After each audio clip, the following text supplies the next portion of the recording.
दोस्तों, आप सबको संदीप भटनागर का नमस्कार है। और आज हम बात करेंगे पेरिस ओलंपिक्स की, जिसमें इंडिया की मनु बाकर ने 10 मीटर एयर पिस्टल इवेंट में ब्रॉन्ज मेडल देके पूरे देश का नाम ऊंचा किया है। और संभवतः यह है कि 30 तारीख को वो एक दूसरा ब्रॉन्ज मेडल भी इंडिया के लिए जीत ले। दोस्तों, अब मैं बात करना चाहता हूं जो दो बहुत बड़े बड़े इवेंट हुए हैं पेरिस में।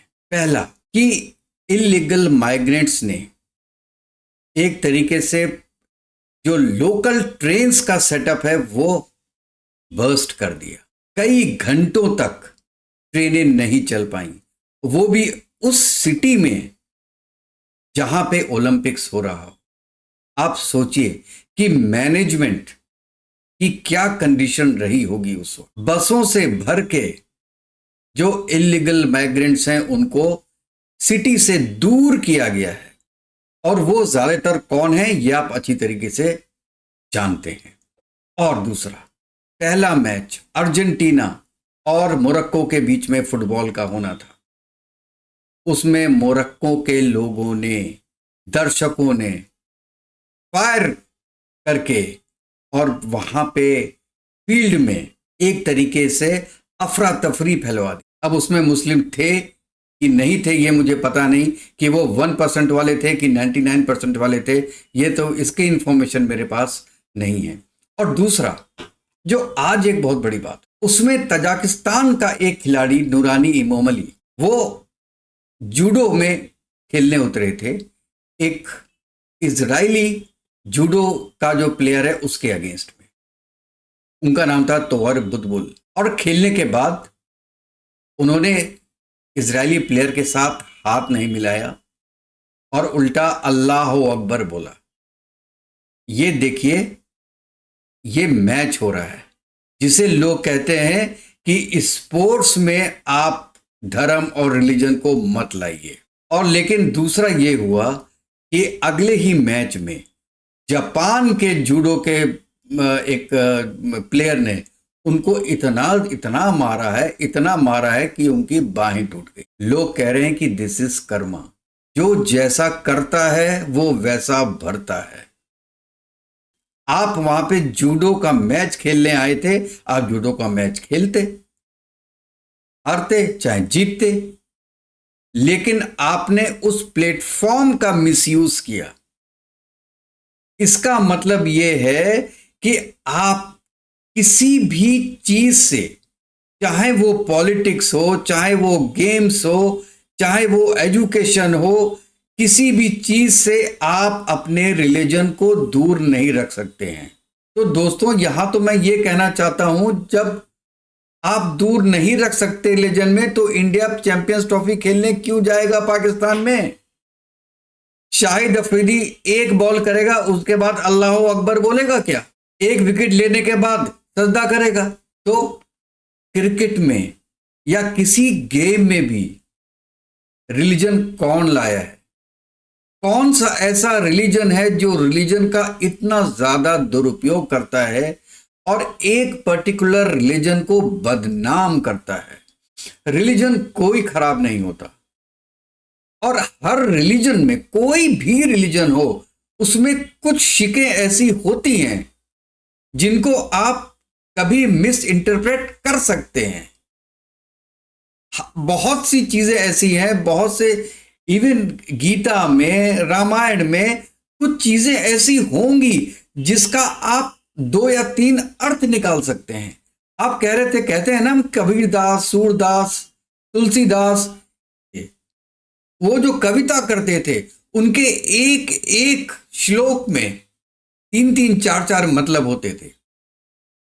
अब आपने गलत मतलब लेके और आप एक धर्म को बदनाम कर रहे हैं, और आप खुलेआम कर रहे हैं।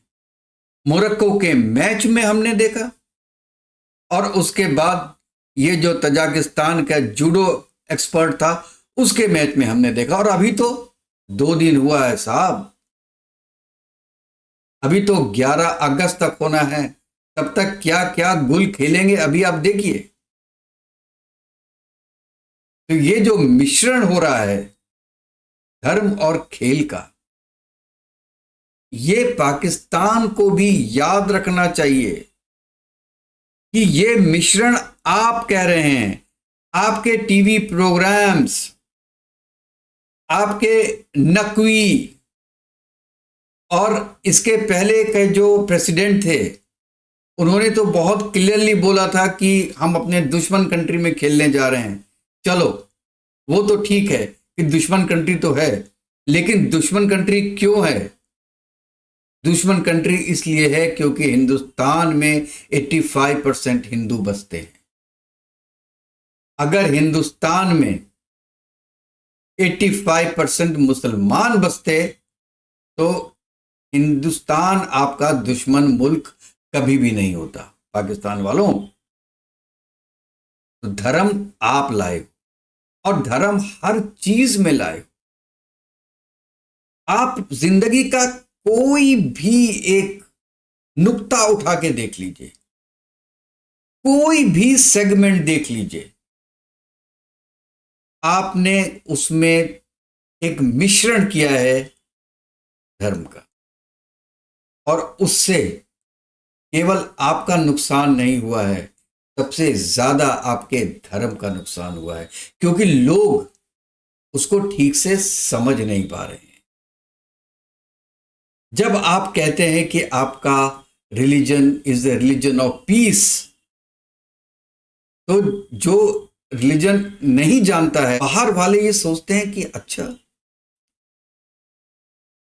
ये जितने भी एक्सट्रीमिस्ट हैं, टेररिस्ट हैं, यार ये 80% 90% क्यों होते हैं एक रिलीजन के? क्यों दुनिया में जो आज आतंक मचा हुआ है, वो इजराइल और हमास की वॉर भी ले लीजिए, जो भी कंडीशन है उसमें एक जो पक्ष है वो एक रिलीजन का रहता है। तो ऐसा क्यों है? लोग सोचने को मजबूर हो जाते हैं कि ऐसी कौन सी चीज है जो कि इनको रिलीजन ऑफ पीस बताने को मजबूर करती है, और ये चीज ऐसी है कि रिलीजन ऑफ पीस, ये बार बार बार आपको बोलना पड़ता है। क्यों बोलना पड़ता है बार बार आपको कि हमारा धर्म तो रिलीजन ऑफ पीस है? वो इसलिए बोलना पड़ता है कि लोगों को विश्वास नहीं होता है, क्योंकि आपने रिलीजन को मिस इंटरप्ट करके और उसमें किसी तरीके से जो उनके कुछ वक्तव्य हैं उनको गलत तरीके से पढ़ के गलत तरीके से उसका यूज किया है। तो मेरी बात का जरूर ख्याल रखिएगा। और जो ये 2 इंसिडेंट पेरिस ओलंपिक्स में हुए हैं, उसने लोगों को झकझोर दिया कि ये खेल है या खेल को इन्होंने क्या बना दिया है, या रिलीजन को ही इन्होंने खेल बना दिया। दोस्तों,